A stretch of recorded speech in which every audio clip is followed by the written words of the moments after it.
سوال: تراویح جماعت کے ساتھ ادا کرنے والے شخص کے لیے وتر بھی جماعت کے ساتھ پڑھنا کیسا ہے؟ اگر کوئی شخص تراویح تو جماعت کے ساتھ پڑھے لیکن وتر جماعت کے ساتھ نہ پڑھے تو اس کا یہ عمل شرعاً کیسا ہے؟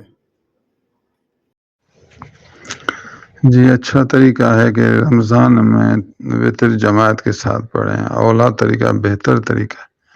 اگر کوئی نہ پڑھے، سمجھتا ہے امام شافعی مسئلہ کے علیحدہ پڑھتا ہے تو ٹھیک، یا اس کا وضو ٹوٹ گیا، آپ کہتا ہے میں وضو کر کے علیحدہ پڑھوں گا، پھر بھی ٹھیک، کوئی مجبوری ہے تو ٹھیک ہے، بلا وجہ جماعت نہ چھوڑے، اچھے کام کو نہ چھوڑے۔ السلام علیکم۔